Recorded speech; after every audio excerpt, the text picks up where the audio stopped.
I would like to further extend the conversation that I was having yesterday about what I think it means to be a great writer and what I think the characteristics, idiosyncrasies, and proclivities of a great writer are. You see, I thought about this after I gave that talk yesterday.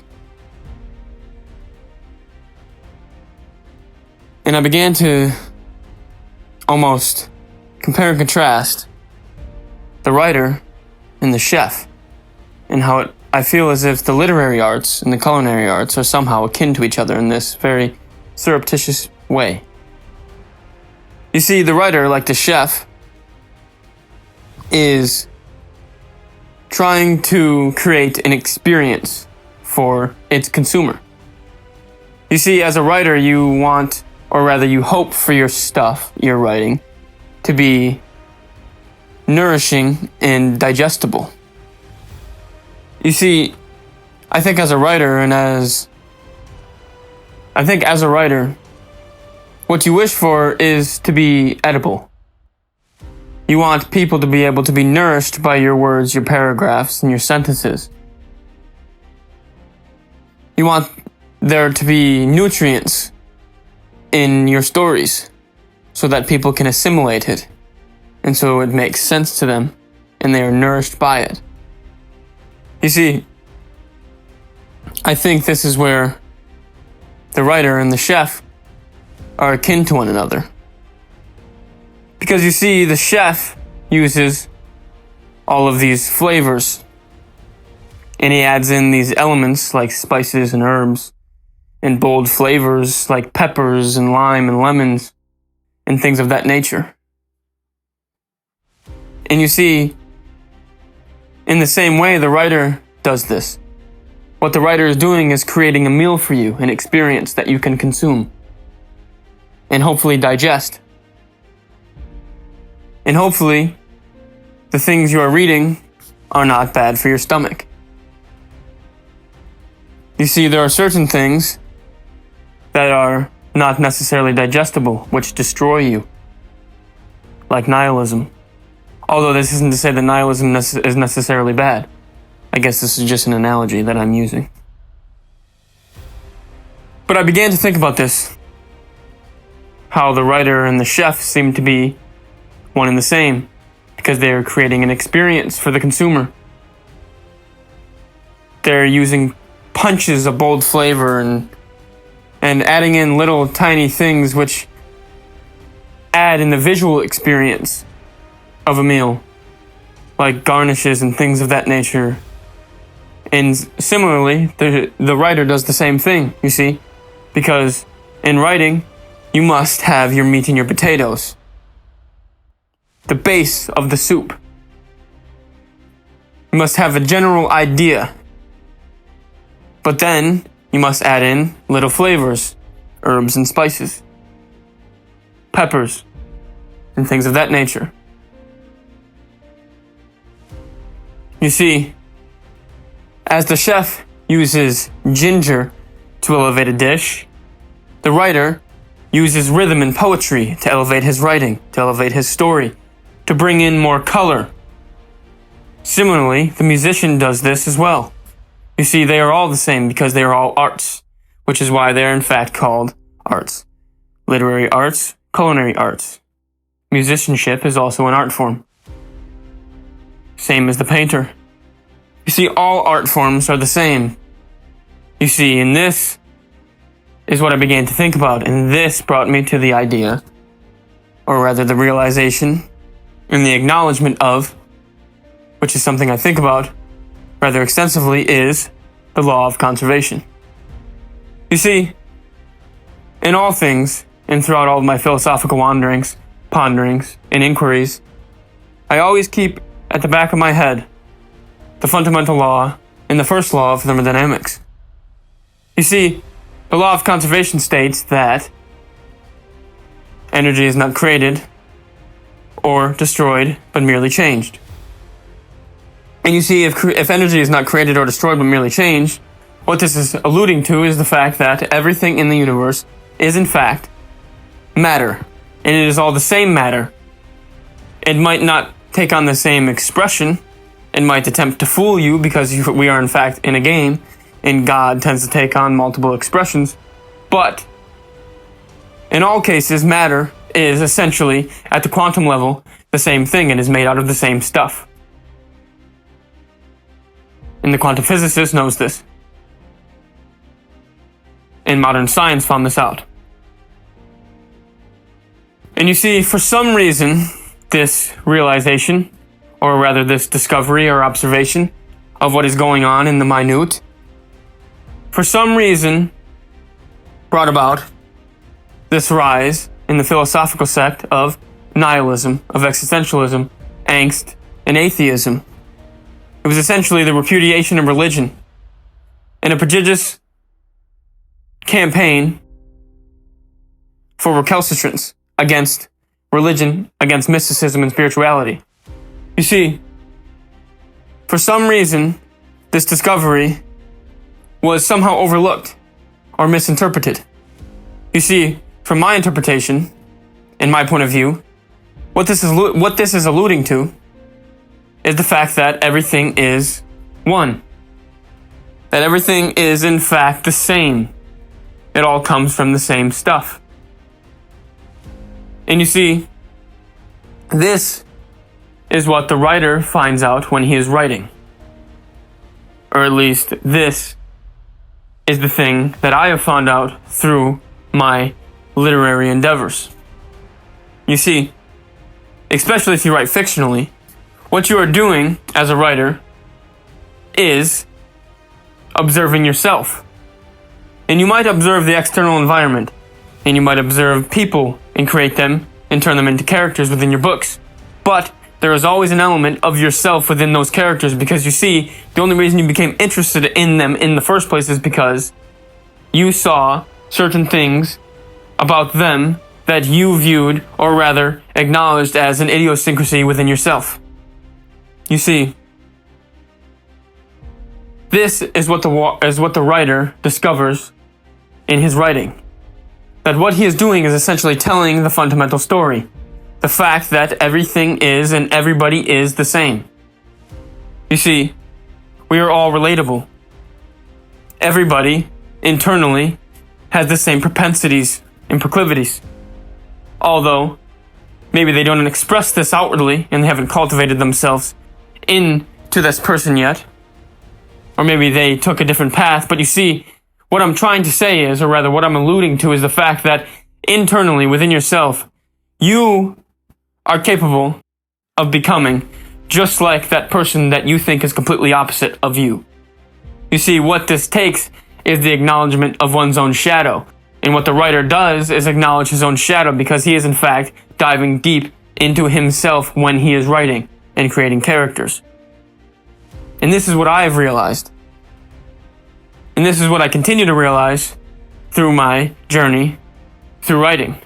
You see, in order to transform, one must acknowledge one's own shadow. And if you read any book, especially a fictional book, and I guess I'm talking mainly about a work of fiction, if you read a story like this, a fictional story, what is going on is that the writer is transforming himself. And if you are aware of the psychology, and if you think in Jungian archetypes, you will realize exactly what the writer is doing when he is telling a story. He is in fact individuating himself. He is transmutating himself, to speak alchemically. You see, what is happening is he is acknowledging his own shadow. He is burning it up with the alchemical fire, and then unionizing himself with the anima, or the opposite, and then coming into contact with what is said to be his true self, to speak in Jungian terms. You see, what this is, this true self, is God. And you will realize this if you ever care to venture or take a journey or endeavor along the paths of literature for yourself. especially if you decide to write something of your own. You see, what you realize is that all of these characters that you are writing about, all of these people within this story, they may in fact be people in your lives, people that you have experienced before or observed, or maybe they're just merely expressions of how you feel internally, or maybe they are your past self, or who you wish to become. Nonetheless, they are all inside of you. They are all a part of you. And once you start to dig into this deeply and understand it in a way which is abstract, what you will begin to realize is that all of these people are you. And if you consider, or at least acknowledge the fact that energy is conserved, if we think about that law of conservation, that fundamental axiom of thermodynamics, what you will realize is that all of these people that you're observing in the outside world, who you are bringing into your stories, all of these people are you. They're expressions of God. And you are, in fact, too, an expression of God. You see, you go together. This is what individuation is. The realization that in order to have an opposite, you must have the opposite to the opposite. They go together. Yin yang, light darkness, lunar, solar. You see, everything goes together. And this brings up the idea of contradiction. But you see, I think that the idea of contradiction is certainly a perplexing idea.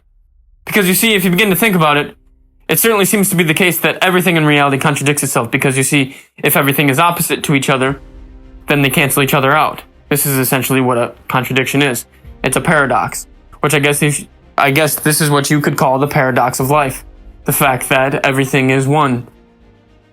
You see, reality is paradoxical, which is extremely interesting, which is why we philosophize, which is why we write. We need to be able to express ourselves consciously so that we can somehow take hold of this world and understand it in a way that makes sense to us. We need to be able to create meaning. And this is something that I focus on. And this is something that I explore in my writing. And especially in my new short novel, which I am writing, titled Over the Silent Pond. This is a question that I am exploring very deeply. You see, I'm very much interested in family, in people, in the things we do, in morality, in culture, in society. I'm very much interested in all of this stuff because you see, these are expressions of God. You see, if everything is the same, if everything is made out of the same stuff, but merely changing, then we are in fact all the same. But why, when we look in the external world, does everything seem to be so much different? Why does everything appear to be in a state where there is seemingly no relationship whatsoever? And what I mean to say by that is, when I look at a chair, I do not feel related to it. When I look at a piano, I do not feel related to the keys. But when the keys are played, when the strings vibrate, I can feel something. It's telling me something. It's speaking a language. And everything is made out of energy. Even a chair vibrates, although auditorily I cannot hear it. Perhaps there is a creature, or maybe something which can perceive the sound coming from a chair or a piece of wood. You see, everything is in a state of vibration. Everything is vibrating. Everything is constantly moving. Entropy prevails. You see, this is very interesting. And even talking about it now, I'm beginning to confuse myself. You see, life is inextricable. but it's beautiful and interesting. And I think, and my whole philosophy seems to be that although life is complicated, although life is inextricable and seemingly impossible to understand, and even though there is a tremendous amount of malevolence in the world, murders and rapes, there's also good things. There's beautiful relationships and babies and love. But you see, all of this is merely open to interpretation. You see, immorality can be perceived as beautiful. You will understand this if you read certain writers. Dostoevsky being a favorite author of mine. He definitely explores the avenues of immorality and of morality. There are characters, in particular, Raskolnikov in Crime and Punishment, where he is a murderer, an axe-murderer, and he explores the psychology of this axe-murderer. And he makes it very beautiful and very interesting. But you see, what this person did was kill somebody. I think multiple people, if I remember correctly. I haven't read the book in a while. But regardless of the fact, he made this murder very beautiful. You almost feel sympathy for this Raskolnikov. You can relate to him. Because you see, everybody is relatable. And this is what the author does. He makes people in the world relatable to you. Even though, in everyday life, you might think that this person is repulsive. You might hate this person. And you might even still hate him. But for some way and somehow, in some peculiar way, you feel related to this person. You feel you can understand him and sympathize with him. Although you view that what he did was wrong and you understand that what he did was, I guess, technically immoral, you can still sympathize with him. And this is the beauty of writing. And this is the thing that I think about. And it's so interesting to me. And the more I think, the more I realize that everything is related. Just as I began this discussion with the fact that I think that the writer and the chef are akin to each other, just as the musician and the painter are. They're all expressing themselves artistically. And through this artistic expression, you begin to realize, especially when you consider the fact that energy is conserved, not destroyed or changed, or not destroyed or created, but merely changed, then what you realize is that everything is an expression of God. And this is what I began to realize. And these are the ideas that I think about. And although confusing, they are beautiful. And if you are interested in these ideas, if you like to think about this stuff, if you like to philosophize, then I suggest you read my book, Over the Silent Pond. It will be out very soon.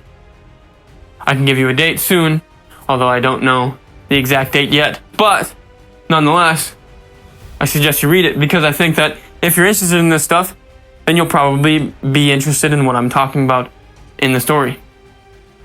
Nonetheless, what I'm trying to say is that this is the game that we play. We are all expressions of God, and everything in the universe is an expression of God. And I don't think that we should take a nihilistic standpoint or an existentialist standpoint on this. I think we should acknowledge the fact that this is beautiful. And even if we consider the fact that entropy prevails, that decaying is inexorable and that we are all heading towards death, this isn't something to feel sad about. It's something to embrace. It's something to celebrate. You see, we are all a part of this game. And although terrible things happen, So do beautiful things. You see, balance. Nature and reality always seems to balance itself out because you see, the total energy of the universe is constant. It's zero. It never changes. Although, externally, it can seem to be different than you. Although, it is not.